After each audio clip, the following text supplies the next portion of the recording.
Hey, today I'm going to be talking to you all about how why capital punishment might be a good idea. My first reason is the cost of prison. For us, I've done some research on it, and I've heard of people like committing crimes to get into prison because, they don't, have to really do anything. I mean, they might some days have to do like outside stuff, or they might have to help in the kitchen, but they get free meals, they get they get to have visitors, and they get to have clothing and shower. I mean, they have to share a room with someone, but that's what they would do if they were living with someone anyhow. And, I mean, we support that because, like, taxpayers pay for the jails to be opened up, for the prisons to keep being open.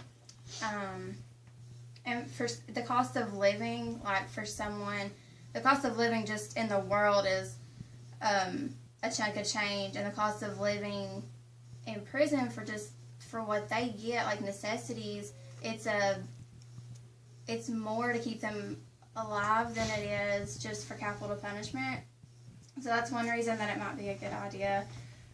Safety of others, that could be a lot of things, like the general public, like maybe if like a murderer by chance was in case to get just life on parole, and they could hurt the public. They could hurt maybe the safety guards that were protecting people, or they could hurt other people that were living like in the jail cell with them.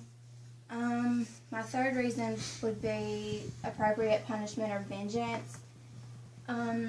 Vengeance is more like the people living, like the loved ones that maybe lost someone, maybe they did do the crime, maybe they did murder someone and they got put in jail, but the loved ones aren't going to think that way, and their logic of thinking like that is on emotion. They think that it's just they just don't need to be in there, and so they think that the loved ones of the ones that lost their loved one from someone being murdered, they think automatically that they should get, that they should die, they shouldn't be on this earth anymore, when in reality maybe they didn't kill that person, maybe it's just they're innocent. The logic on this one is it dictates a good reason for capital punishment, just because it's just pure safety. I needed to say that on that one. The appropriate punishment, talking about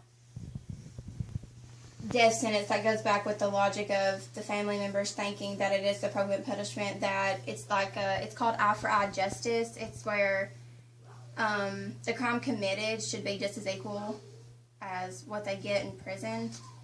Over here is murder rates in states with and without the death penalty, and this is basically the graph it's of different states where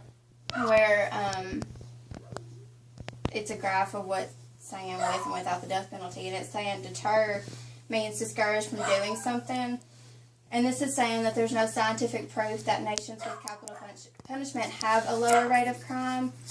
There's so basically that's saying that people are going to commit the crime if they want to. If the death penalty's in that state, or if it's not, they're just going to do it anyhow, because it doesn't really matter, like, according to information, it doesn't matter if they have the death penalty or if they don't, they're going to do it, because they don't care if anything happens to them, which is, this states that the risk of the death penalty does not seem to deter crime. It's just proven that people really, if they hate someone enough, or if they've hurt their family or anything, they're going to kill or rob or do anything, regardless if the death penalty is a part or not. Thank y'all for being here. Thank y'all for coming and listening to me.